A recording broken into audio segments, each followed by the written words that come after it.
Est-ce que vous avez des questions avant qu'on commence? Chose qu'on a vu en début de semaine.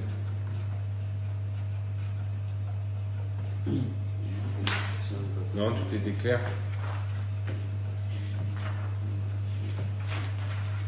Ok, allez, bien attaché, on commence. Perek Rishon, Benefesh Adam, Bet Korcho, Tea. Da ki Nefesh Adam, Nefesh Achat. Vela, Peulot Rabot Chalukot. Ikraou Ksata Peulot a En Nefashot. Donc il dit que le Nefesh de l'homme, il est une entité. Il est une entité. Ouais. Maintenant, effectivement, ce Nefesh-là, il va avoir de nombreuses actions qui ont toutes une force différente, ouais, et qui vont avoir des fonctions différentes. Ikaru ksata peulot a en velot. Et finalement, on appellera toutes ces péoulotes-là aussi nefashot. C'est-à-dire que toutes les forces de l'âme, et on ne parle pas que des forces dans le sens du prat, ça veut dire la force par exemple du chesed, de la combativité, ou la rigueur, etc. On ne parle pas que de ça ici. Là, vraiment, il parle des grandes fonctions de l'âme, c'est-à-dire telles que l'âme, finalement, elle est découpée en grandes familles. On va expliquer, bien sûr.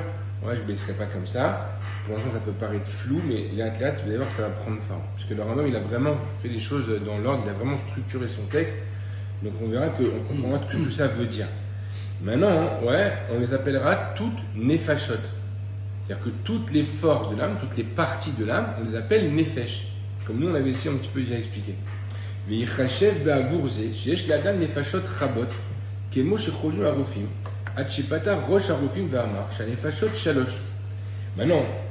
il y a beaucoup de gens, qu'est-ce qu'ils ont considéré? Ils ont vu que comme finalement l'âme, elle a de nombreuses péoulotes, elle a de nombreuses actions, elle a de nombreuses fonctions, alors du coup, ils ont voulu diviser l'âme, ouais, en plusieurs. C'est-à-dire, ils ont voulu considérer que comme il y a plein de fonctions, en fait, l'âme, elle est divisée. C'est faux. Le Rambam, il nous dit qu'effectivement, ouais, comme l'a dit le plus grand des médecins, que ça c'était un philosophe, je crois, qui disait que effectivement, ouais, non, l'âme, en réalité, elle est une, c'est juste qu'elle a plein de fonctions différentes. C'est pas tout ce qu'on va citer après, il ne faut pas comprendre que c'est comme si ouais, il y avait de nombreuses fonctions, donc ça veut dire de nombreuses parties d'âme. Non, il y a une seule âme. Maintenant, cette âme-là, elle est divisée en plusieurs fonctions. Maintenant, on peut faire une première division de l'âme au niveau de ses fonctions en disant il y a d'abord le tivit, le naturel, le chiyunique, le vital, et le nafshit, c'est-à-dire ouais, tout ce qui est plus spirituel. Ou pe'amim ikraou kochot vechalakim. Des fois, donc on va utiliser des termes tels que kochot, les forces de l'âme, ou des parties de l'âme. Hachama, chalka nefesh. Jusqu'à qu'on a préféré, dans la vérité, expliquer qu'on parle de parties de l'âme. Comme on dirait des parties du corps, mais c'est un seul corps. C'est comme demain, on dit, ok, dans le corps, il y a le cerveau qui a une certaine fonction, il y a le cœur qui a une certaine fonction, il y a les points vitaux qui ont une certaine fonction, les veines qui ont une certaine fonction. On ne peut pas dire que le corps, ouais, c'est le cerveau, qu'il y a un autre corps dans l'homme qui s'appelle le cœur, etc. Non, c'est un seul et unique corps. Mais cette seule et unique corps, il a plusieurs parties. Il a un cerveau, il a une cœur, il a des veines, il a des vaisseaux, etc. Mais Zéhachem, Ishtam Shubo à philosophie marbé. C'est pour ça qu'il y a beaucoup de philosophes qui ont utilisé justement ces termes-là, Chelke al Nefesh, pour justement expliquer ouais, les différentes parties de l'âme. Ve'ena mitkavnim be'omram Chelke, she'i mitraleket ki achelek agufot, ve'omnam emmonim pe'ulot achalukot, she'en lichlal al-nefesh, ki chalakim vechol ha-mechubar, mais achalakim ha'em. J'avance que c'est exactement ce qu'on vient d'expliquer.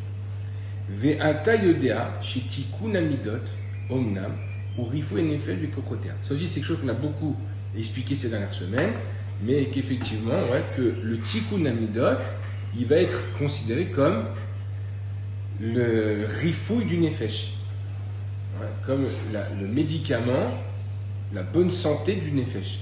Quelqu'un qui a des midotes qui sont mal équilibrés, on a déjà expliqué plusieurs fois qu'on ne parle pas de bonnes ou de mauvaises midotes, puisque Même, par exemple, l'orgueil peut être quelque chose de très bien, à partir du moment où il est bien équilibré.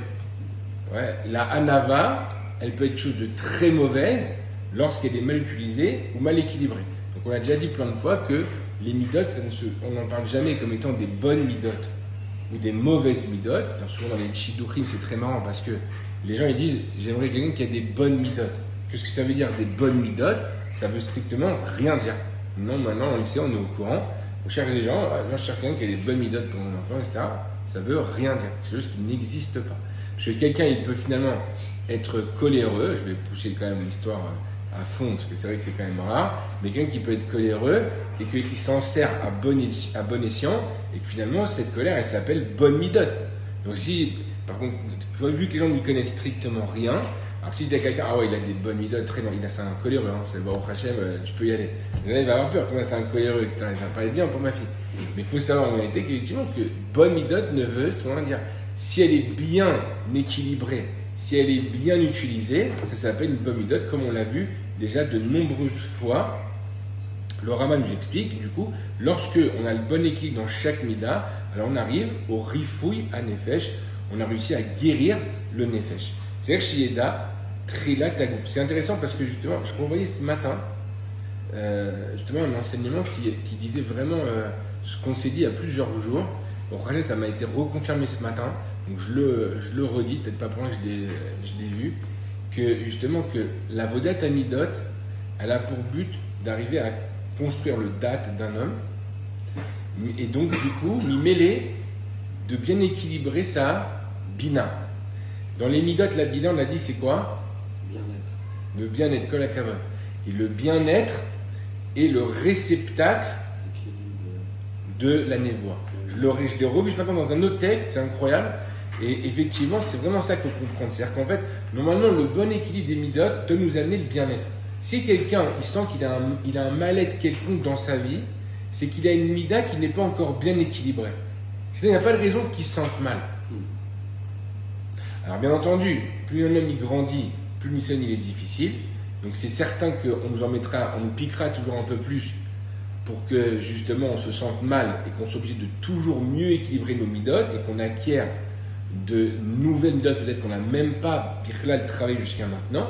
Il y a des gens, ils ne savent même pas pourquoi les bonnes midotes, voilà, quand ils disent après, ils ne savent même pas pourquoi c'est quoi bonne midote, mais même quand tu leur dis bonne midote, ils vont te dire oui, c'est être anave, c'est quelqu'un de calme, etc. Nous, on a vu qu'il n'y a pas que ça. C'est-à-dire il y a beaucoup de bonnes midotes, des choses très mohiles dans la vie dont on n'a même pas conscience. On le voit comme quelque chose de fantasmatique, on n'y connaît rien. Par exemple, justement, je disais un truc il y a quelques jours sur l'héroïsme. L'héroïsme, c'est une mida. Alors combien on la connaît, combien on l'a étudiée, combien on l'utilise cette mida? Comment on la définit même Birklal? Tant qu'un homme il n'est pas un héros, tant qu'il n'a pas, peut-être pas dans sa définition, il n'est peut-être pas fait pour ça, c'est pas X-Men, mais ouais, par contre, l'héroïsme c'est une mida qui existe dans l'homme. Donc elle va peut-être pas le définir complètement, parce qu'il n'est peut-être pas dans son tafki d'un héros, mais malgré tout, dans son yom-yom, il doit se servir de cette mida bien équilibrée pour arriver à faire ce qu'il a à faire. Ça, c'est tout à chacun, parce que c'est une force qu'Hachem il a mis dans l'homme. Oui, pas d'homme, il faut se poser d'être un homme, pas te rentrer. Ouais, exactement. Mais voilà, vous avez vu combien de gens ils ont lu cette Mishnah, et finalement, en réalité, ils n'ont pas compris qu'on parlait d'héroïsme.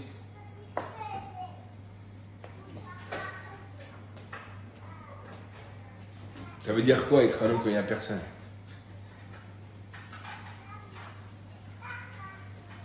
Comment vous définissez, vous, l'héroïsme, Patrick? De plusieurs façons. Ouais, dans la guerre, sauver des gens, se mettre en avant, etc. Il y a aussi on va dire là, personne ne veut être vulgaire, c'est beau, ben vas-y toi. Quitte à ce que. Mais bon, c'est un peu différent dans le sens que c'est des halachot, quoi. Chez Yartibourg, par exemple, je pris cet exemple. Non, mais vous avez raison, ça rentre dans ça. Parce que si quelqu'un. Tu pas la Oui, Ça n'a rien à voir. Bien de Védaï que quelqu'un, je suis un héros, et il veut devenir il veut rentrer dans l'histoire du secret, mais il ne sait pas tenir une arme, ça veut dire que c'est certain qu'il ne pourra pas être un bon héros.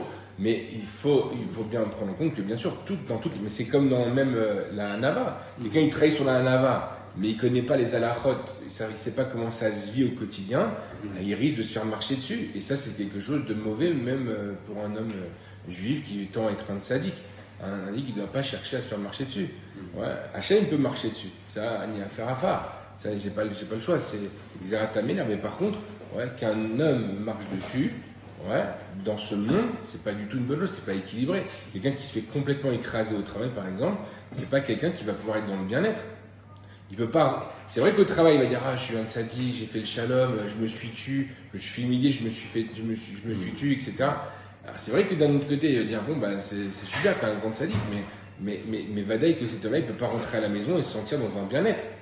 Il va se sentir complètement humilié, il va se sentir complètement descendu, aucun amour propre. Il va savoir si même sa femme, qui n'est pas au courant des histoires, elle le respecte même plus, elle le voit comme une loque. Et Vadaï que c'est pas quelque chose de positif.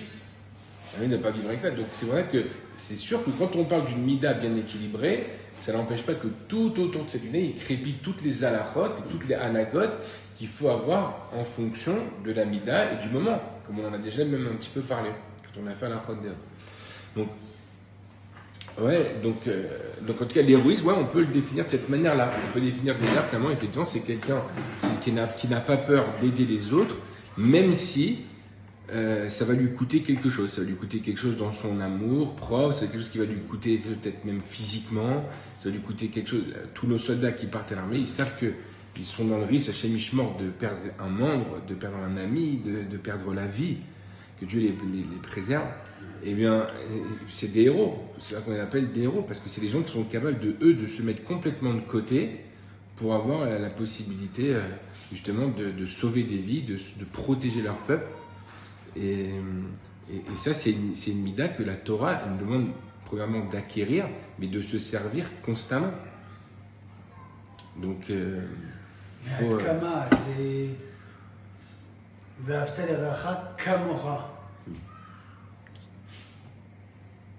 C'est-à-dire, pas plus. Le héros, c'est celui qui va faire passer les besoins de l'autre avant les besoins. Mais est-ce que vous n'auriez pas pour vous-même déjà risqué votre vie, ne serait-ce que pour vos enfants, pour votre épouse, pour vous-même? C'est-à-dire quelqu'un qui se sent en danger pour un truc, il va aller au combat, il va se battre parce qu'il sait que là maintenant c'est ou ça ou rien. C'est pas quand quelqu'un il part en guerre, c'est pas qu'il nous aime plus qu'il s'aime lui-même. C'est quand quelqu'un il part au combat, il se défend lui-même. Il défend une partie de lui-même parce qu'il se sent faire partie du Ham Israël.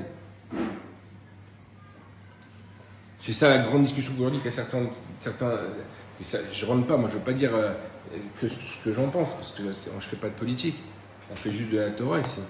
Mais c'est ça la grande discussion qu'il y a entre les Gdolim, entre deux parties en ce moment, en disant mais qu'est-ce qu'un soldat il va penser lorsqu'il voit en vérité qu'on se bat contre son tafkid, qu'on est en train de refuser d'aller à l'armée en disant qu'on n'y a pas notre place. Qu'est-ce qu'un soldat il peut ressentir? C'est un héros, il se bat pour toi et que toi d'un autre côté tu es en train d'une certaine manière de le négliger. Alors, encore une fois, je ne veux pas dire qui a raison, qui a tort, parce que c'est pas du tout le but d'un cours de Torah. Mais par contre, effectivement, c'est de se poser la question.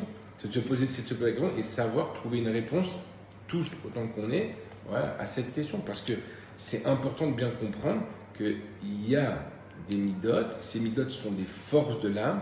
Ces forces d'âme, elles doivent s'exprimer pour faire la volonté d'Hachem. La volonté d'Hachem, c'est qu'il y a un peuple qui est uni.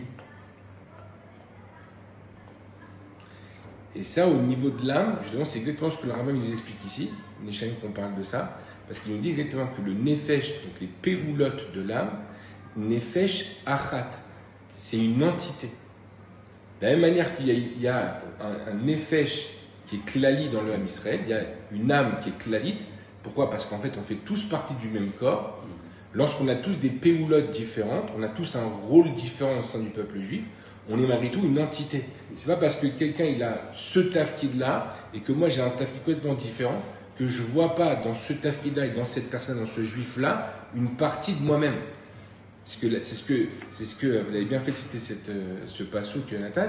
C'est ce que, justement, le Midrash il explique sur ce passouk. Il dit, est-ce que une main, lorsqu'elle a donné un coup sans faire exprès à une autre main, qu'elle lui a fait mal, est-ce qu'elle en irait jusqu'à en vouloir à l'autre main et vouloir se venger en la tapant à son tour? Non. Pourquoi? Parce que la main gauche, elle sait pertinemment que la main droite est une partie de son corps et que si elle aussi elle est affaiblie, alors elle ne fera qu'affaiblir encore plus elle-même, la main gauche. On est tous une entité. C'est ça l'important à bien comprendre. Donc c'est pour ça que toutes les midotes, elles doivent être poètes. Il n'y a pas une mida à l'intérieur de nous qui ne doit pas être développée. Alors encore une fois, Vadaï qu'un khayal, un soldat, lui, il aura une nécessité de travailler sur son héroïsme de manière beaucoup plus forte, parce que lui, ça va être le merkaz de sa vie, que quelqu'un qui a un bal chesed, par exemple. Mais un bal chesed, s'il ne travaille pas son héroïsme, il ne pourra jamais être un grand bal chesed, il ne pourra jamais réussir son tafkid légamré. Alors, en priorité, c'est sûr, il faut qu'il travaille le chesed. S'il ne sait pas donner à l'autre, il ne peut même pas commencer. Mais si à un moment donné, il ne sait pas se mettre en danger pour faire du chesed, eh ben, il ne pourra jamais faire du chesed à la soif. Et ça, il y a plein de gens qui font du chesed tous les jours. Combien de gens ils vont aller, chaque fois qu'il y a une levaya, ils y vont, à chaque fois qu'il y a quelqu'un qui est dans un problème, ils donnent de l'argent.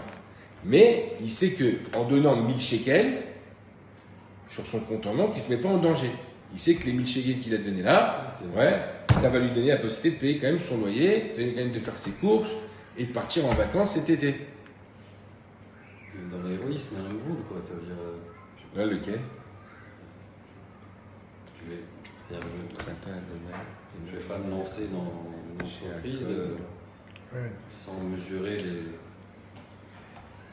Je peux vous dire que les khayalim qui partent sur le front, ils ne mesurent rien du tout. Mais est-ce que quelque part c'est pas. Ça résout sa vie, quoi. Ça veut dire. Ouais. Donc, il faut être ce qu'on appelle le Messirut Nefesh. Ve'aftet Hashem Elokecha bechol nafshecha. De tout mon nefesh. Oui, parce que toi tu peux partir et lui rester. Ce calcul-là, il est tellement fin que je peux pas risquer attention, ma vie. Risquer ma vie, je la risque. Attention, maintenant, je n'ai pas dit qu'il se suicide. La Gemara, elle est officielle sur ça. Rabbi Akiva, il dit s'il y a assez d'eau que pour une personne, je garde la gourde. Je lui donne pas. Ouais. Même si je pourrais peut-être partager la gourde et peut-être m'en sortir encore sur quelques kilomètres. Non. Si c'est sûr que tu meurs, alors garde la gourde. On demande à personne d'aller au combat tête baissée en disant mais partir en guerre, ça n'assure pas la défaite. Si ça se trouve, il va s'en sortir.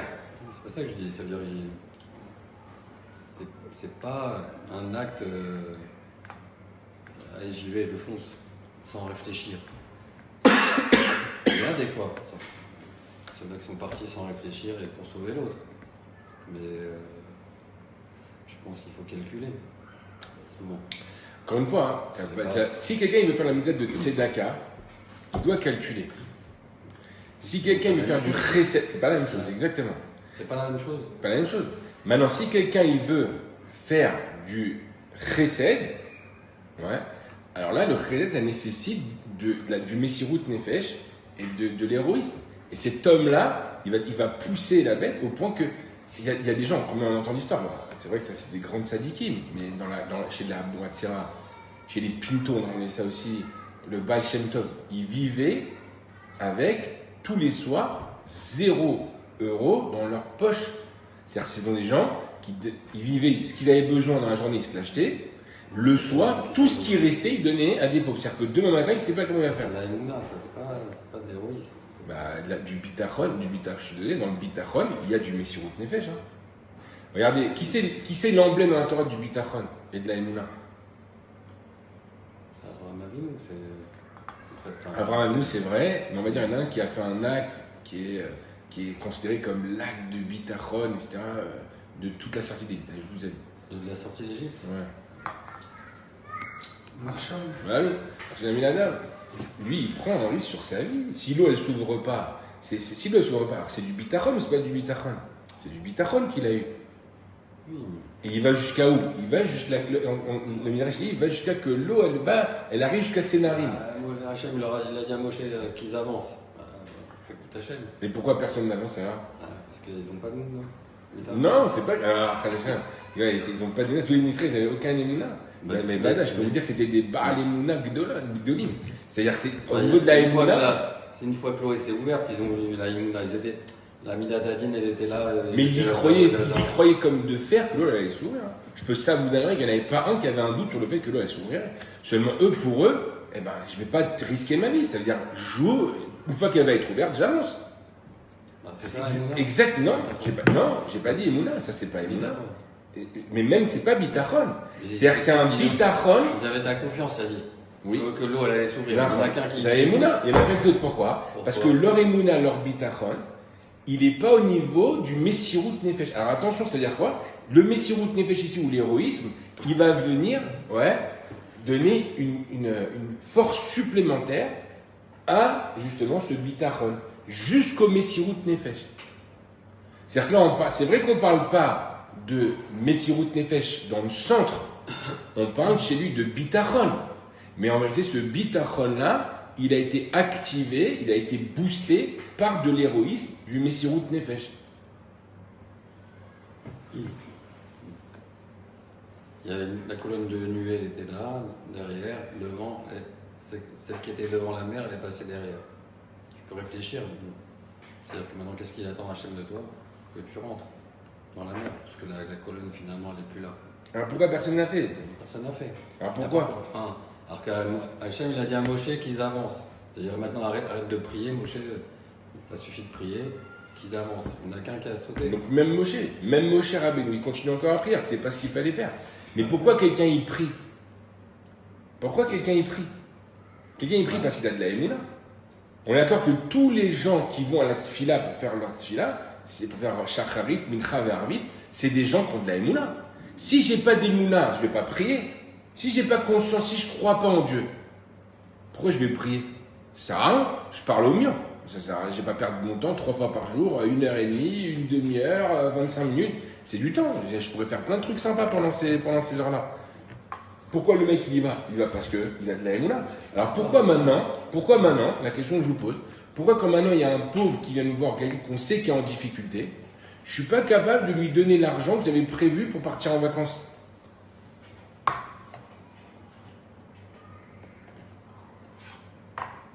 Mais pourtant on parle de gens qui vont prier le matin, le midi et le soir. C'est pas pareil, c'est pas pareil. Qu'est-ce qui est pas pareil? C'est pas pareil, parce que... Qu'est-ce qui change? Tu as fait un budget pour ta femme, tes enfants, les emmener en vacances une semaine, 2 semaines dans l'année. Tandis que c'est déjà programmé à l'avance. On est d'accord que lui, il a de la émouna? Hein? On est d'accord que lui, il a de la émouna? Le bonhomme qui va partir avec sa femme en vacances? Bah oui. Il a de la émouna. Donc vous voyez bien que c'est pas parce qu'il n'a pas d'émouna qu'il va pas donner cette tzedaka. Non, mais il ne va pas donner total. Vous voyez que c'est pas une question d'émouna, c'est ça que je veux vous dire. C'est pas une question d'émouna. J'ai compris que c'est pas un faussaire émouna. J'ai compris que la totalité du voyage, tu lui donnes aux pauvres. Là. Quand tu donnes une petite partie, machin, oui, d'accord, il n'y a pas de problème. Tu ne vas pas donner la totalité de ton budget pour les vacances. Vous n'êtes pas obligé de le faire. Maintenant, quelqu'un qui va vivre avec héroïsme, qui est avec Messirut Nefesh, alors lui, il va en arriver justement. On parle d'extrême là. Vous parlez de l'extrême. Un cas dans des millions. On parle de. Alors là, je veux dire, là, vraiment, je comprends ce que vous dites, mais je ne suis pas du tout d'accord avec vous. Moi, j'en connais à peu près, là, à l'heure où on parle, à peu près 300 000 qui vivent comme ça. 300 000 qui donnent tout ce qu'ils ont. Ils donnent tout ce qu'ils ont. Ils sont avec un Madim vert, un M16, et ils sont en train de se battre. Ils sont en train de se battre jusqu'à la mort. On te dit que la tzedaka ne va pas plus loin que 20% sur le temps. Khazak, c'est pour ça que je vous l'ai dit, je ne parle pas de tzedaka. Je l'ai dit au départ. Là, quand il m'a dit, Patrick, il m'a dit, il faut calculer, etc. Bien oui, si c'est de la tzedaka dont vous parlez, dans la tzedaka, on calcule. Mais moi, je ne vous parle pas de tzedaka, je vous parle de chesed et je vous parle d'héroïsme. Au détriment de sa famille. Exactement. Héroïsme, on peut dire Messirut Nefesh. Non, je l'accepte pas. Moi, je le divise en deux. C'est-à-dire, si on aurait fait du Youn, je me serais jamais permis de vous dire ça. Je me serais crié dessus de vous dire ça. Mais par contre, en réalité, c'est-à-dire qu'au sein de notre discussion, Depuis tout à l'heure, ça ne m'a pas dérangé d'unir les deux notions. Mais ils partent en vacances, les Khayalim? Ah, vraiment? Je sais pas. Bah, je vous pose la question. Ouais. Ils sont 3 mois sur le front. Dites-moi alors. 3 mois, 4 mois non-stop. Oui, mais ça c'est Ils bon. partent pas en vacances. C'est une motivation Donc énorme. c'est pas un extrême, c'est quand même 300 000 personnes là à l'heure où on parle qui le C'est pas font. un extrême. C'est Voilà, pas- vous m'avez dit extrême il y a 2 minutes. Défendre sa patrie, il y a une chante dans des forces pour le faire. Mais je veux dire un truc, tu ces gens-là, préfères arriver. mais ces gens-là, ils défendent pas leur patrie. Hein. Chez Michement. Hein. Ces gens-là, ils défendent pas leur patrie. Hein. Il n'y a personne qui défend sa patrie de cette manière-là. Les soldats aux États-Unis, etc., ils sont pas dans ce système. Hein. On parle des ennemis, on parle pas des Goyens, on Non. parle de juifs, Exactement. israéliens. Exactement. Donc on parle du juif, on parle C'est d'israélien. pas Il pareil, défend c'est pas sa pareil. patrie. C'est la survie du pays ici. Mais non. lui, c'est pas son problème, ça. Regardez, il y a des gens qui vont dire, bah, si on n'est pas bien, on va partir d'ici. C'est pas une question de. C'est pas une Il y en question a de qui défendre partent sa patrie. 140 000, ils sont partis en 2025. Très bien. Et ben c'est pour ça que vous voyez bien que quoi, que c'est pas une question de défendre sa patrie. Mais pas C'est tout une le monde, question c'est comme ça. C'est une question comme je vous parle des Khayalim, moi. Je vous parle des Khayalim. Des Khayalim. C'est quoi leur leitmotiv? C'est quoi qui les pousse à faire ce qu'ils On a font? donné à chacun de nous une façon d'être. Voilà. Et chacun suit son. Voilà, ça c'est la bonne réponse. Donc c'est pas défendre sa patrie. C'est être ce qu'on est, en c'est même temps- assumer ce qu'on est Et en même temps. et faire il défend. avodat Hashem. En même temps, il Un défend. khayal qui part au combat, c'est un khayal qui a compris que ça c'est sa avodat Hashem. Mais c'est pour ça que je vous dis, C'est de la émouna. on joue il y a un de la peu sur émouna les mots. là-dedans, ouais. Ah oui, il y a de la émouna. Comme quelqu'un qui va faire une tzedaka, qui va pas mettre son budget vacances de côté pour qu'il puisse faire ce chesed. Bien sûr qu'il y a de la émouna, c'est pour ça que je vous dis. Émouna, moi je suis d'accord. Par contre, ce qu'il n'y a pas, c'est qu'il n'y a pas Messirut Nefesh. Il n'y a pas d'héroïsme.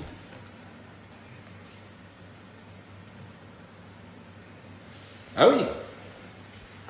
Là, on passe à un autre niveau. Là. Arguable. On passe à un autre niveau.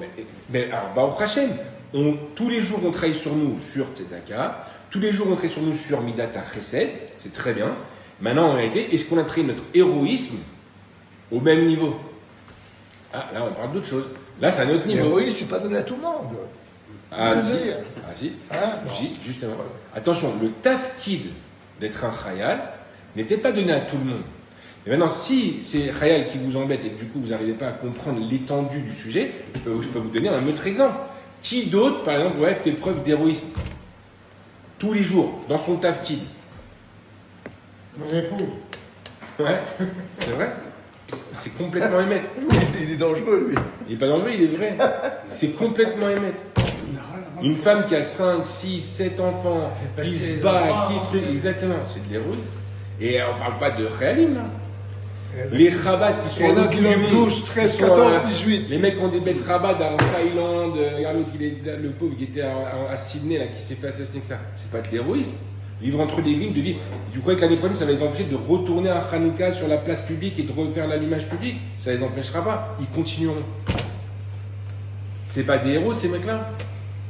Ils n'ont pas fait jusqu'au Messirut Nefesh. Ils savent pas que sortir dans Paris avec le chapeau et la chalouk et le machin, etc., et le drapeau Mashiach, c'est un risque sur leur vie constamment. Il n'est pas d'accord. Je sais, bah, c'est avec lui. Là aujourd'hui, c'est avec lui. Si. Non, je sais. Si, non, je suis d'accord. Vous commencez à être d'accord. Aller à Montréal, vivre à Montréal, c'est être un héros aujourd'hui. Aujourd'hui. C'est passé quoi, moi? J'ai visité Ils Montréal ont fait comme eux, 15 fois au Montréal. Ah là, là, là. Ils ont voulu vraiment. Pas vraiment, évidemment, il y a eu 10 morts, vraiment. Mizrahi, Dimanche juif. Non, des policiers qui ont tué des juifs par accident. Oh, Je ne sais même pas s'il n'y a pas des Khatoufim. encore. Je ne sais pas si c'est terminé l'histoire. Elle n'est pas terminée? Je ne sais pas. En tous les cas, c'est certain que la migra d'héroïsme, je peux vous assurer vraiment qu'elle existe en chacun de nous, parce qu'Hachem, il n'a pas créé des hommes différents. On a tous été créés dans ce qu'on appelle le Tselem Elohim, à l'image de Dieu. Donc l'image de Dieu, ça veut dire quoi? Qu'on a tous le même mivné au niveau des midot. Il n'y a personne qui a, lui, il a beaucoup de rigueur, et lui, il a pas, par contre, il n'a pas du tout de chesed, et l'autre, il a beaucoup de chesed, et l'autre, il n'a aucune rigueur. Non. On a tous chesed, on a tous de la rigueur, on a tous de l'héroïsme.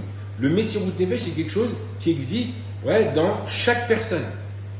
Est-ce qu'on l'a travaillé? Est-ce qu'on l'a dévoilé autant qu'on devrait le dévoiler? Ouais, c'est sûr que non. C'est ça la différence. Nachshon Aminadav, je peux vous assurer que ce n'est pas la première fois qu'il faisait preuve d'héroïsme. On ne connaît peut-être pas son histoire, il y a peut-être des drachim qui expliquent son histoire à d'autres moments, je ne les connais pas, mais c'est sûr que si on connaissait son histoire, on aurait vu en fait qu'il avait sûrement fait preuve d'héroïsme à plusieurs moments dans sa vie. On dit qu'une partie de Binyamin a sauté à l'eau avant Nachshon. Quoi? Vous connaissez ça? Non. Qu'une partie de la tribu de Il a suivi. Binyamin se sont jetés à l'eau avant Nachshon Ben Aminadav. Yehuda. Yehuda. Binyamin, Oui, c'est pour ça qu'ils sont tapés, ils sont venus avec lui, Benjamin. Non? ouais, ils étaient à côté, côte à côte, ils étaient mais non, mais J'avais ils ont entendu que sauté ça dans l'eau avant que machin. J'ai entendu ça, je sais pas, c'est vérifié. Moi, je l'ai jamais vu, mais C'est c'est toujours vérifiable. connu normalement que Nachshon Aminadav, il a sauté en premier. Mais en tous les cas, vous voyez ce que je veux dire? Vous avez vu la différence ou pas? C'est que chaque mida, elle peut elle-même venir compléter, booster une autre mida. Alors, elle n'est pas le centre parce qu'elle est venue juste habiller, accompagner une autre mida, mais elle va justement lui donner un autre tokef. Donc, c'est pour ça que c'est intéressant aussi que lorsqu'on parle justement d'une mida et qu'on va essayer de la construire, c'est d'essayer de comprendre tout son mivné et essayer de comprendre à côté de ça que dans son mivné, il va y avoir d'autres midotes qui cette fois ne vont pas être au centre de la discussion, mais qui vont être tout autour, qui vont crépiter tout autour de la mida pour venir l'accompagner et lui donner un autre tokef. Donc c'est pour ça que c'est intéressant de comprendre par rapport à ce qui est dit ici, que même si on parle de plein de péoulotes, plein de fonctions, ou qu'on parle de nombreuses forces dans l'âme, elles sont toutes une entité. C'est le chidouche de ce monde. On avait déjà un petit peu parlé, on avait parlé de ça au nom de la Nourazaken, que justement que dans le Olam Hatou, c'est-à-dire le monde qui a devancé le nôtre, on parlait là-bas d'âmes qui étaient toutes séparées les unes des autres. On n'aurait pas parlé là-bas de Nefesh Echad. Mais par contre, dans notre monde, le monde du Tikkun, justement, il y a une entité. L'âme, elle est une. Les âmes font un. C'est pour ça, d'ailleurs, que ça a été si grave qu'il y ait de la sinatrinam pendant le Beth Amikdash, et c'est pour ça que finalement ça a été détruit.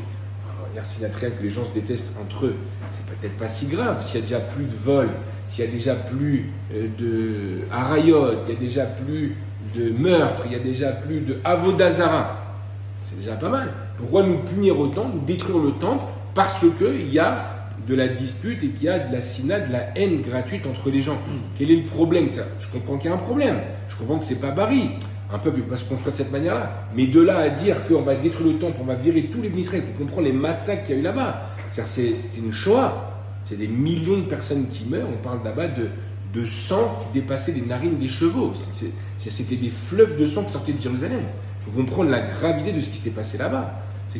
On arrive là vers Tchabéa, etc. Donc, il faut comprendre, prendre conscience de qu'est-ce qui s'est passé pour la destruction du temple. Est-ce que franchement c'était quelque chose de juste de tellement punir les Bnei Israël parce qu'il y avait de la sinatrinam? Bah oui, il faut comprendre pourquoi. Parce que cette sinatrinam, elle va justement être celle qui disloque l'âme. Et ça, c'est quelque chose qui n'est pas possible. C'est quelque chose qui n'est pas envisageable pour l'âme Israël. Il doit vivre dans une entité parce que sinon, il falsifie l'âme. C'est ce qu'il veut nous expliquer, c'est le Rambam. C'est Pélé ce qu'il nous explique. L'âme, elle est par essence une entité. Puisqu'on avait expliqué. De quoi on parle dans ce livre? On ne parle pas trop des forces de l'âme, Kéli Anefesh, comme on avait dit. On parle plus de la maout de l'âme. Dans la maout de l'âme, vous vous rappelez?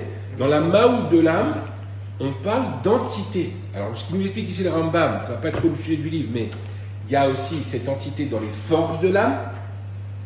Mais déjà et avant tout, dans la maout de l'âme, il y a ici une entité. Quand maintenant, moi, extérieurement parlant, dans mes actions, j'agis avec sinatrinam, avec haine gratuite, eh bien, je viens et je disloque l'âme d'Israël, je disloque mon âme à moi aussi. Donc en fait, quand Hachem Idbar, il a créé ici ce concept-là de Khurban Bet Mikdash, et qu'il a envoyé en exil aux quatre coins de la planète tous les Bnei Israël, il n'a fait que matérialiser ce qui existait à l'intérieur de nous-mêmes. C'est pas une punition, c'est juste qu'il a fait jaillir, il a matérialisé ce qui se passait à l'intérieur de nous. Donc c'est ce qu'il nous explique aussi ici, c'est Péléplaïm. Il dit c'est pour ça que on revient au texte, que lorsque finalement on a un déséquilibre dans le Nefesh, lorsqu'on a des forces qui sont mal équilibrées, pas mal, je répète, pas des mauvaises forces, pas des bonnes forces, mais les forces de l'âme qui sont mal équilibrées, et bien dans un cas pareil, on se retrouve avec quoi? Avec une maladie du Nefesh. Voilà. Quelqu'un est malade. Comme il est malade, il va falloir lui donner un rifouille. Comment je vais faire un rifouille? D'abord, je vais reprendre conscience du Maout Nefesh. Qu'est-ce que l'âme? Comment est-ce qu'elle est construite? Et ensuite, commencer à avoir un travail approfondi sur chaque mida et ne pas en oublier une seule. Et c'est pour ça que c'est vraiment important, je le répète, ça je l'avais déjà dit, de prendre des livres qui nous énumèrent en fait toutes ces midotes, parce que quand on fait un tour de table et qu'on dit mais, quelles sont les midotes qui sont dans l'homme, on va tous, plus ou moins, répéter les mêmes forces. Pourquoi? Parce que c'est celles qui sont le plus connues et celles qui le sont le plus expliquées dans les Sefri Moussar, par exemple.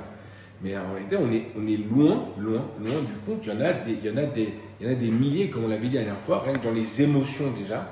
On pourrait compter des centaines d'émotions en une semaine, différentes, qu'on n'a pas toutes réussi à analyser, de savoir d'où elles proviennent et d'où il y a un déséquilibre. Chaque force de l'âme, elle a des ramifications. Et toutes ces ramifications-là, elles sont subdivisées en 10 midotes elles-mêmes. Ces 10 midotes-là, ces 10 ramifications, sont elles-mêmes subdivisées en 10 jusqu'à l'infini. Donc ça veut dire que, imaginez-vous déjà de savoir, l'important déjà de savoir et de prendre conscience, de savoir mettre des mots, des noms, sur déjà toutes ces midotes, sur toutes ces forces de l'âme. Il y en a, alors là, C'est balèze déjà. C'est balèze déjà. Je sais pas, on parle peut-être de 200, 300, 400. Moi, je ne les connais pas toutes.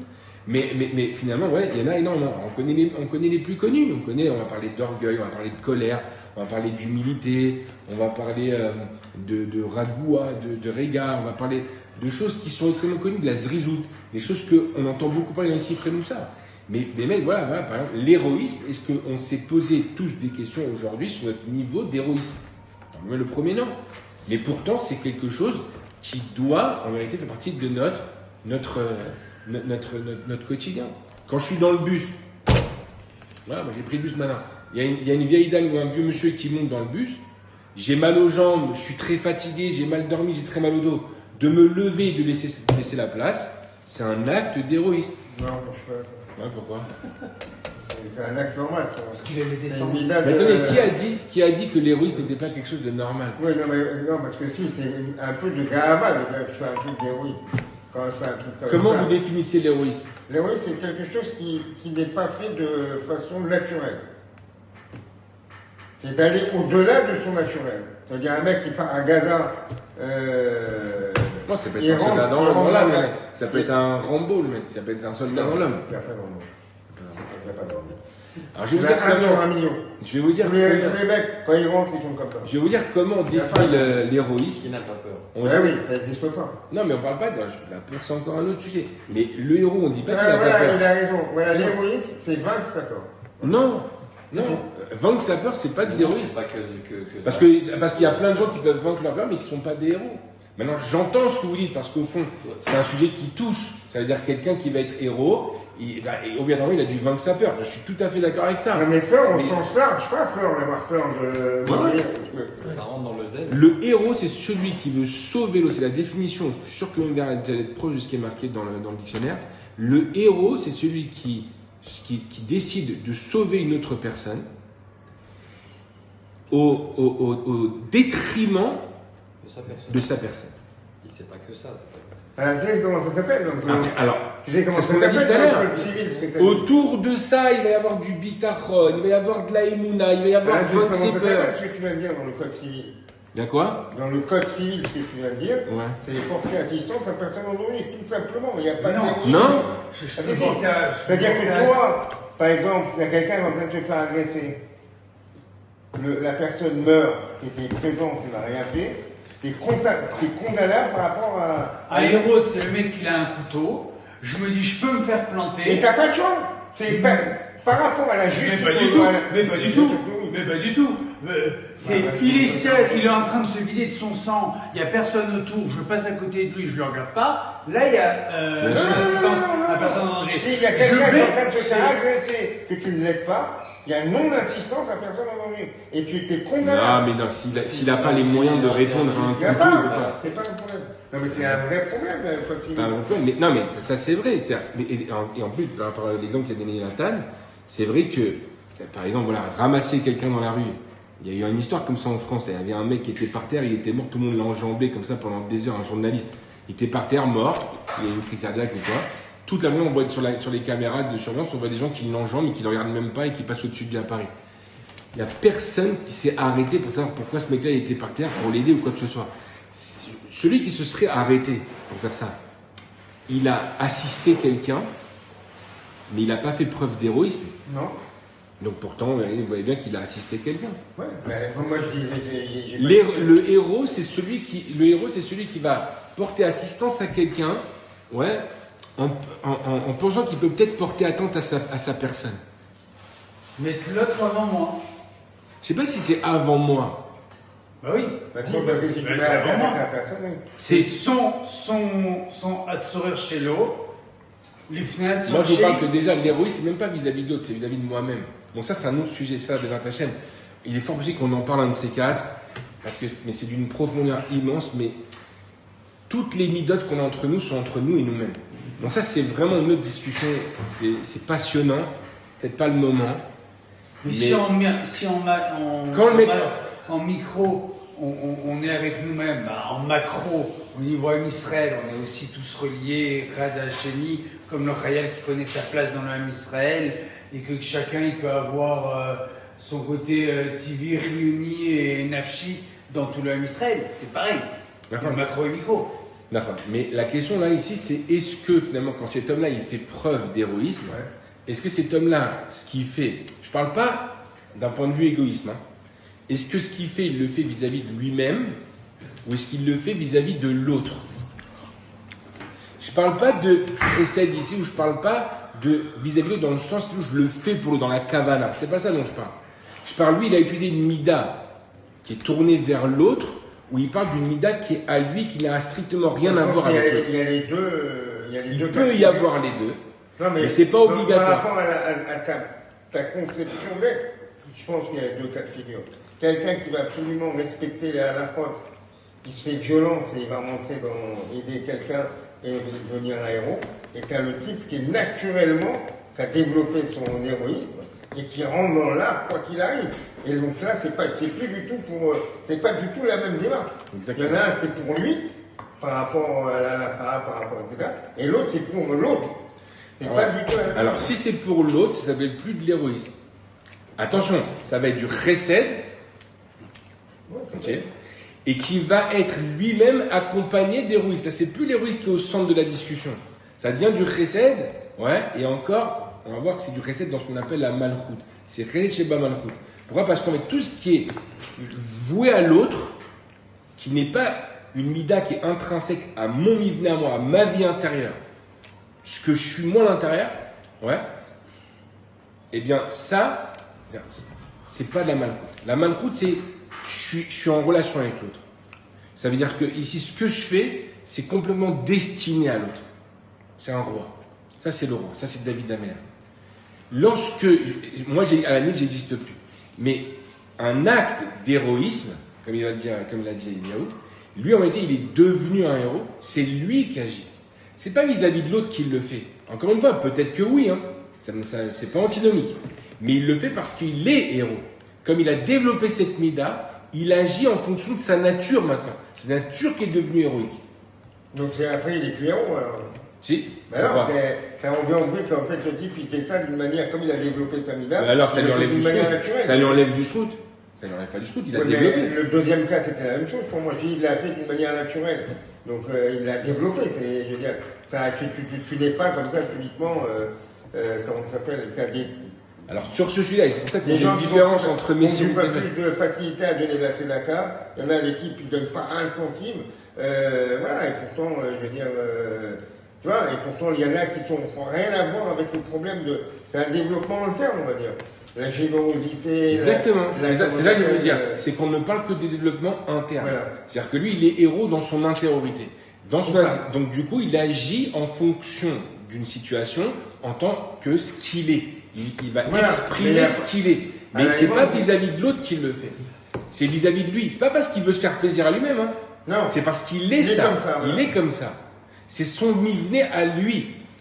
Alors maintenant, après, si c'est son tafkid, alors ça devient c'est là. Et si c'est pas son tafkid, mais on est, voilà. Mais si maintenant, c'est ça qu'il faut comprendre, c'est que, et ça c'est vachement important, c'est de comprendre en fait qu'on a tous à l'intérieur de nous cette mida qu'il faut absolument développer, parce que l'exemple que je viens, je continue à le persister, que quelqu'un qui va donc donner sa place à une vieille personne alors qu'il a mal, il y a d'autres qui pourraient se lever.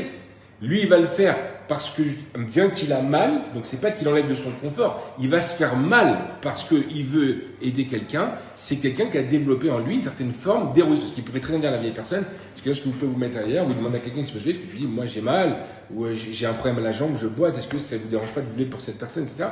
Ça serait effectivement peut-être du recette, parce que je m'intéresse à l'autre. J'essaie de lui trouver une autre solution, mais j'ai pas fait preuve d'héroïsme. Vous voyez ce que je veux dire? L'héroïsme, c'est mettre sa propre personne en danger ou en difficulté pour justement sauver quelqu'un. C'est vachement important de faire la différence.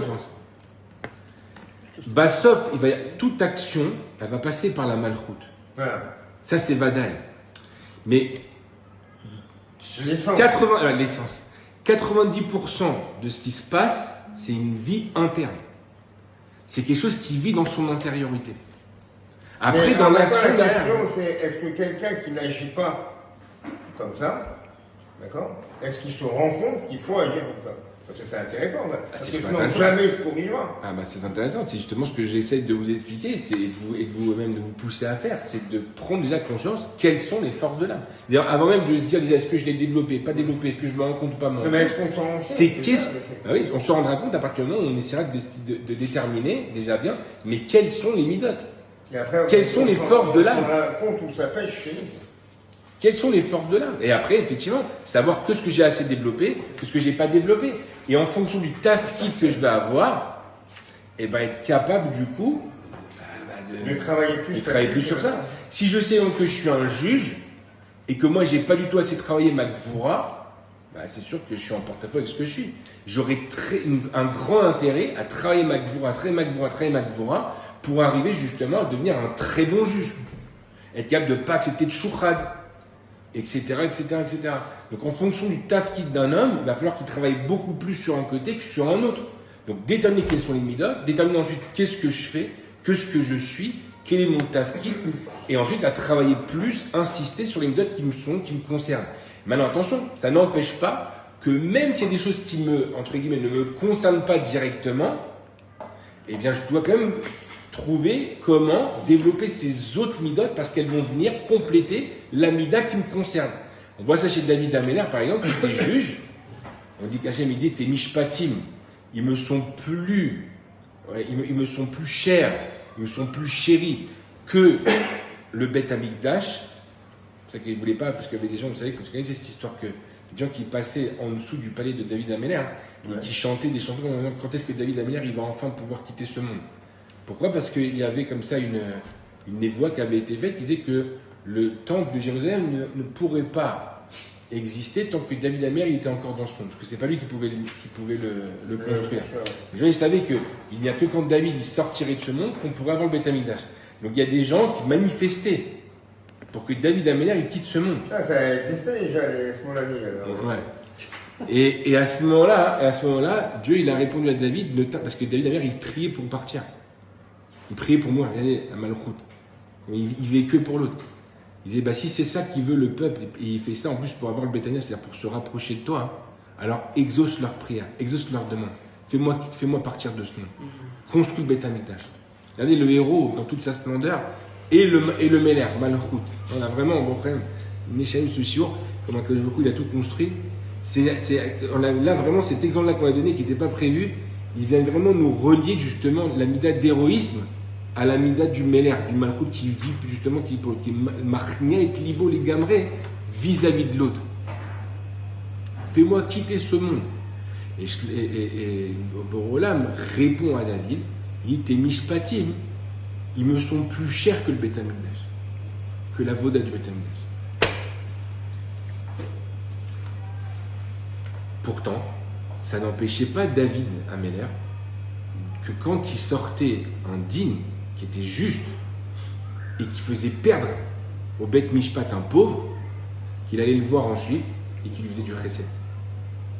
Ah, maintenant, toi, en tant que juge, tu te dois d'être rigoureux.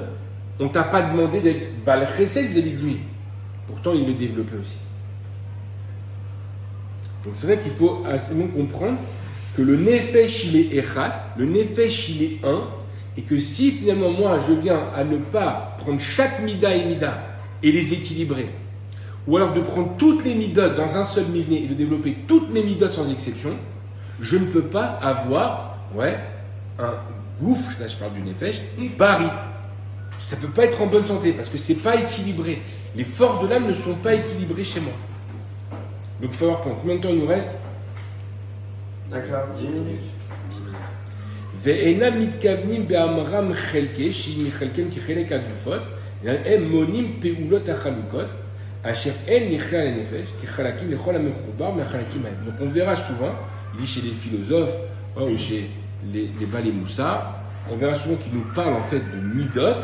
On verra des livres entiers qui vont être écrits sur une mida ou une autre, des livres qui vont être divisés sur 20 ou 30 midot, mais il faut savoir en vérité que ça ne veut pas dire que toutes ces midot-là sont un nefesh différent dans le juif ou dans l'être humain. Ce sont tous des parties du même corps. Ve'ata, yodea shetikun amidot enam ubifu nefesh ve'kochotea, bo שהרופא אשר ירפא הגופות צריך שידע תחילת הגוף אשר יכול לכללו וחלקי הגוף גם הם. רצוני לומר, גוף האדם צריך שידע אלו דברים יחלו וירוחק מהם אלו דברים יבראו. Un homme doit savoir que réparer son nefesh, amener à la guérison de son nefesh, ça demande, bon, aussi, c'est exactement ce qu'on a dit, une connaissance de ses kochot. Si un médecin, il connaît bien son métier, il va dire vous êtes malade, monsieur, vous avez un problème à ce niveau-là, vous avez un problème au foie, alors vous devez savoir que vous devez vous séparer de tout ce qui est produit à matière grasse. Même si ces produits-là, ils peuvent être par exemple de laitage, ils peuvent être hyper importants pour quelqu'un qui manque de calcium. Mais ce n'est pas pour autant que pour lui, le calcium, ici, il va être la priorité. Vaut mieux retirer le calcium et retirer les produits laitiers pour qu'il n'ait pas de matière grasse qui va encore plus engraisser son foie. Donc il va falloir qu'il se retire de ces choses-là. Le médecin du corps, il comprend bien qu'il y a des choses, en réalité, chez un être humain, qui peuvent être bonnes, mais qui ne le sont pas pour cet homme-là qui est malade. Savoir, avoir une connaissance du nefesh, avoir une connaissance des forces, me permet de faire un vrai birour et considérer qu'il y a des choses qui sont mauvaises pour moi ou qui sont bonnes pour moi. Donnons un exemple sur ce qu'on a déjà travaillé aujourd'hui. Quelqu'un maintenant, donc il est juge et il est en train de se construire en tant que dayan. Il est dans une école de dayanout, il en a pour 20 ans, et il se travaille, il apprend Choshen Mishpat, etc.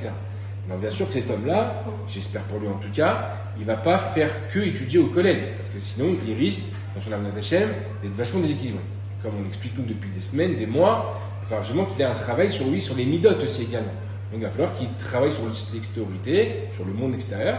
Il ait une femme, des enfants, etc., pour qu'il puisse justement arriver à travailler sur ses midotes. Maintenant, cet homme-là, en travaillant sur ses midotes, par exemple, on va travailler que dans le bien, on ne va pas parler de mal aujourd'hui, c'est-à-dire de déséquilibre dans le sens de gauche, on va parler que d'équilibre dans le sens droit. Il veut travailler sur ses midotes et il veut donc développer en lui le chesed. Donc qu'est-ce qu'il va faire? Il va dire à mes heures perdues, dès que je sors du collège, je vais aller travailler 3 fois par semaine dans un gma. Et faut savoir en vérité que c'est peut-être pas le bon moment pour lui. C'est pas le bon moment pour lui. Erreur. Attention, je dis, tout le monde n'est pas dans le même cas d'esprit. Je vous donne un exemple, ne sortez pas. Ah oui, mais oui, moi j'ai vu que. C'est sûr que chaque histoire est différente. C'est pour ça que le médecin de l'âme, quand il travaille avec quelqu'un, il doit bien comprendre que chaque juif c'est un diamant différent et que les choses qu'on va lui proposer sont des choses différentes. On peut avoir des fois 2 cas de figure qui sont identiques, mais avec 2 personnes complètement différentes, donc le travail va être complètement différent avec chacun d'eux. Mais ce que je veux dire, c'est que là, pour ce Dayan, par exemple, ouais, peut-être que rentrer dans un Gmar 3 fois par semaine, eh ben, c'est pas du tout une bonne idée. Tu vas me dire, mais attends, moi, c'est pas une bonne idée. Un homme, il n'est pas capable de faire du chesed tous les jours. Un homme, il ne doit pas ressembler à Kadosh Baruch Hu. Est-ce que la Torah ne commence pas par un acte de chesed? Hachem, il a vêti Adam Vechava. Est-ce que la Torah ne termine pas par un acte de chesed? Est-ce qu'Hachem, il n'a pas enterré Moshe Rabbeinu? Alors quoi, cet homme-là qui est Dayan, parce qu'il est Dayan, alors lui, il ne doit pas faire de chesed? C'est pas ça qu'on dit. On dit que lui, il est en train d'essayer de... Pas le moment. Pas le moment. On est en train de dire que lui, il est en train de construire quelque chose. Il est en train d'essayer de devenir. Pour devenir un bon Dayan, il doit absolument être bâti dans la Gvora.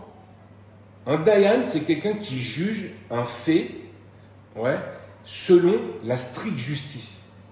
Si tu vois un pauvre et que tu lui donnes raison au tribunal parce qu'il est pauvre, que ça te fait de la peine, qu'il va devoir payer 10 000 euros d'amende et qu'il n'a pas les moyens de les payer, qu'il va se retrouver à la rue avec ses enfants, cet homme-là, c'est plus qu'un mauvais Dayan. Cet homme-là, c'est un fauteur. C'est d'ailleurs comment on les appelle dans la Torah, les juges? On les appelle Elohim. Ouais, avec le Shem Hashem qui représente justement la mida de la justice et de la Gvura. Pourquoi? Parce qu'un juge, il doit absolument être juste dans ce qu'il fait et il doit être tranchant, il doit trancher la halakha. Ah, cet homme-là, il va se retrouver à la rue avec ses enfants, c'est pas mon problème. Il a fait quelque chose de mal, il a empiété sur le terrain de l'autre, il doit payer 10 000 euros, il doit payer 10 000 euros. Il a déjà moins 10 000 à la banque, c'est pas mon problème. Si cet homme-là, il rentre dans un gmar et que 3 fois par semaine, il va aider des pauvres, justement, à trouver des vêtements et à s'équilibrer, et à pouvoir vivre mieux et à sourire, eh ben, il va développer en lui une troucha qui va être contraire à son tafkid. Et donc, c'est très mauvais. Ouais, oui. C'est dur. Admatai, il va rester dans le din. Ben, quand il est au juge, quand il est. Ah, mais Admatai, j'ai dit, toute sa vie, Non, mais quand il travaille, quand il sort du tribunal, Non, voilà. mais avec des ramifications, on a dit. Donc c'est au moins, pas une trouna, en fait. C'est-à-dire, il faut qu'il arrive à en adapter d'autres. C'est pas. Je sais pas si. Je comprends pas ce que vous voulez dire. Bah, oui. Toi, tu as dit pendant 10 ans, 20 ans, il va faire la dynamique. pourquoi vous dites 20 ans? Enfin, je sais Non, pas. Un mais exemple, des un études, exemple. Non, Un mais exemple. quand Non, mais est-ce que des ça s'arrête? études, des études. Quand est-ce que ça s'arrête? Si tu m'étudies, je Mais dès qu'il sort du tribunal. Normalement, un bon gaillard, comme quelqu'un de Oui, normalement. il va faire quoi? Il va faire quoi en sortant du tribunal? Il faut qu'il se. Attends, il y a quoi? Il va faire quoi? Il a raconté tout à l'heure l'histoire de David Ameller, qui a condamné un pauvre et qui a été le voir après en sortant. Donc ça existe, c'est Vadaï. Ben voilà. Maintenant, la question, elle est puissante qu'il pose, parce que, justement, jusqu'à quand il va parce que, est-ce que, j'entends ce qu'ils veulent dire, mais alors, ce mec-là, pendant 20 ans, il a traité la Gvora. Ok, maintenant, il est baki dans la Gvora. Maintenant, en vérité, alors quoi, il va continuer à être Dayan. Donc maintenant, finalement, s'il commence à faire du précède à partir de maintenant, il risque d'endommager ses midotes et ne plus être assez Gibor. Et donc, du coup, il va endommager son tafkid de Dayan. Je pense que c'est ça que vous voulez dire. Non, pourquoi? Non. Pas que. Alors, expliquez-moi. Non, c'est. Toi, tu veux dire maintenant que s'il va développer d'autres midotes, ça va empiéter sur. Voilà. Mais c'est pas. Expliquez C'est le fond de votre pensée. C'est pas recto verso, c'est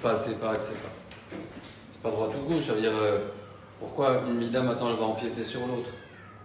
Parce que je fais un, moi. Vous comprenez?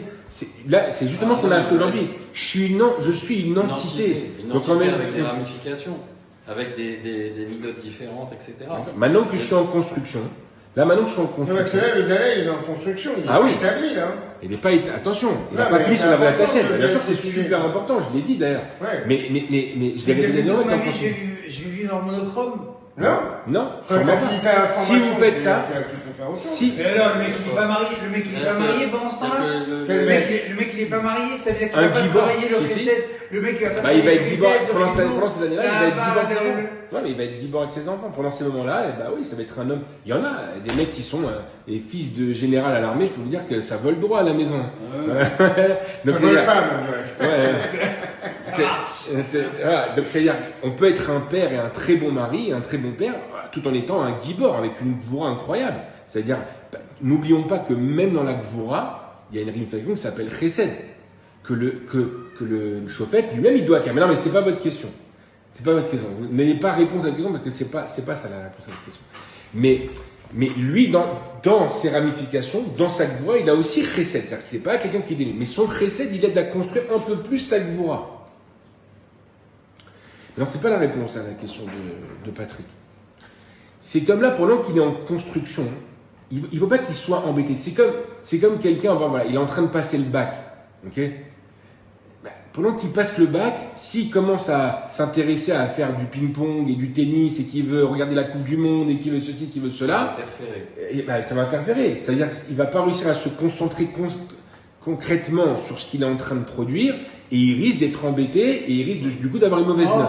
Ça donne un équilibre. Ça donne un équilibre. Le mec qui va aller à son sport, à son karaté, à son foot, ça va lui permettre de souffler à un moment, de s'épanouir dans un autre domaine physique, et alors il sera d'autant meilleur et plus compétent pendant son match. Très très bonne remarque. Maintenant, l'équilibre, il est important pendant la zone qu'on appelle, la phase qu'on appellera phase de croisière.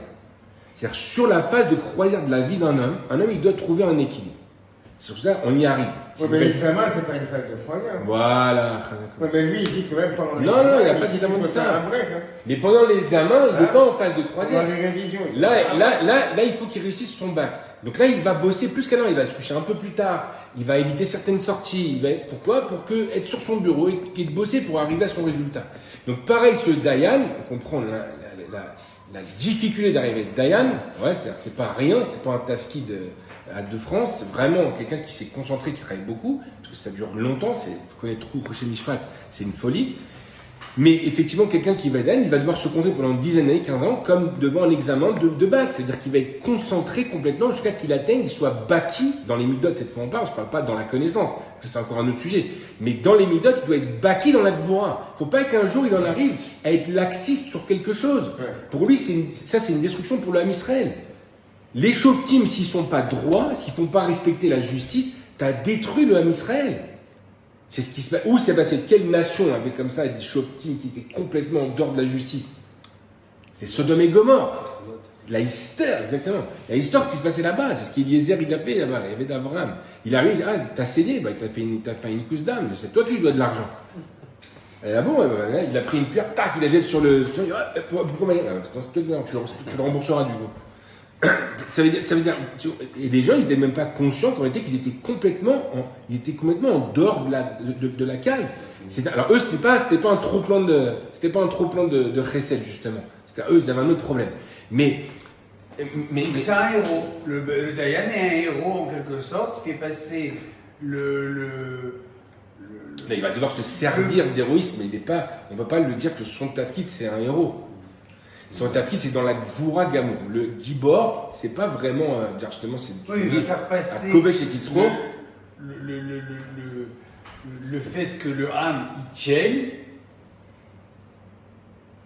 avant même son équilibre peut-être personnel. Après, voilà, on arrive, et on finit par ça, voilà, on répond à l'action de Patrick. Maintenant, après, sur du long terme, dans sa vie, une fois qu'il a été baki dans quelque chose, maintenant, il va dire qu'il travaille sur toutes ses minutes, comme l'a fait David Ameller, qui devient aussi un Bal Chesed en dehors de son tafkid de Bal Gvura. Maintenant, il faut savoir en vérité, et ça c'est magnifique, on en parlera sûrement plus dans les prochains cours. L'âme est une entité, donc tout est relié, mais il faut comprendre un truc, c'est que malgré tout, il y a des chalukot, comme ici dit le Rambam. C'est-à-dire, mon chesed et ma gvura sont quand même deux choses à l'intérieur de moi qui sont distinctes. Elles sont enchevêtrées l'une dans l'autre, elles sont unifiées, elles doivent d'ailleurs donner en s'unifiant la mida qu'on appelle tiferet, l'harmonie, mais elles sont malgré tout deux choses distinctes, parce que s'il n'y avait que l'enchevêtrement qui existait, alors il n'y aurait que tiferet, il n'y aurait pas chesed et gvura. Donc du coup, en vérité, si on parle d'un côté, on parle de chose qui s'appelle chesed et gvura, donc du coup, en vérité, les deux choses existent. Donc la preuve en est, c'est que ce Dayan-là, il a réussi à faire une distinction dans son âme entre ses forces, et il a mis en avant, il s'est concentré sur gvura. Eh bien, pendant une autre période de sa vie, quand il aura été bâti dans quelque chose, il devra aussi faire une distinction Ça s'acquiert grâce à une shlita gmura sur ses midot, c'est-à-dire au-dessus des midot, par l'intérieur de la Emouna et du Sechel, et d'arriver à avoir une shlita gmura gouverner ses midot.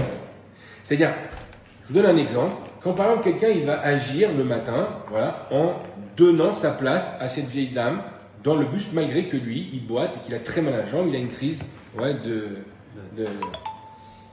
Cet homme-là, quand il va faire cette action, il va prendre conscience qu'il a fait preuve donc, d'héroïsme, il a fait preuve de chesed, il a fait preuve de combativité, etc., etc., etc. Cet homme-là, grâce à son esprit d'analyse, il a réussi justement à prendre conscience, c'est son date, conscience avec quelle force il agit. Quelqu'un qui arrive à ce niveau-là, parce qu'il a une connaissance de ce qu'on parle, il est bâti dans la psychologie, il est bâti dans les forces de l'âme. Il est capable après de se dire que pour qu'il puisse justement équilibrer dans son intériorité ses midot, eh bien, il est capable de distinguer les péoulotes, il est capable de distinguer quand il agit avec Chesed et quand il agit avec Din. Pour l'instant, pour son tafkid, El Malasot, il doit être bâti dans la Gvura, parce qu'il doit devenir un Dayan. Mais quand il va falloir après qu'il sorte de là, et que ça y est, maintenant il est construit, et qu'il faut qu'il commence à construire sa vie, il prend conscience qu'il ne peut pas être un chauffette quand il est à la maison, il prend conscience qu'il ne peut pas être un chauffette quand il est au golf, il prend conscience qu'il ne peut pas être qu'un chauffette lorsqu'il est face à des familles qu'il est en train d'aider pour tel ou tel problème. Donc il faut aussi qu'il soit un homme de précède. Ce ne sera peut-être pas son fer de lance, ce ne sera peut-être pas le drapeau qu'il porte, mais malgré tout c'est quelque chose qu'il doit acquérir. Donc qu'est-ce qu'il va faire? Il va des fois avoir des zmanim où il distingue. Il dit voilà, maintenant, il était devenu le temps où je vais commencer à aller 3 fois par semaine dans un goumar pour acquérir le chesed. Mais il est tellement dans une distinction, il a tellement une capacité à se contrôler qu'il est capable à ce moment-là de se dire quand je suis au chauffette, quand je suis au tribunal, je suis un homme de Gvura, quand je suis dehors, je suis un homme de chesed également. Mais ça vient avec le temps. Ça, c'est quelque chose qui arrive avec la shlita sur le cœur. Ça demande beaucoup de travail.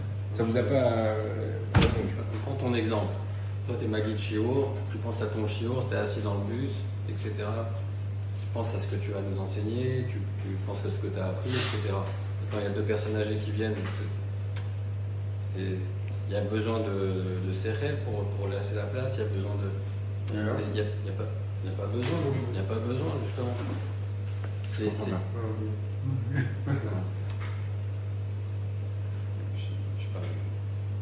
Donc préparez cette question peut-être pour le prochain jour. Peut-être une bonne truc, je vais demander des questions. Préparez peut-être votre question pour le prochain show. Non, parce que toi tu dis, il faut, le type il veut être Dayan, il y a 10 ans, il va s'orienter que là-dedans. C'est-à-dire qu'inopinément, il va y avoir des situations.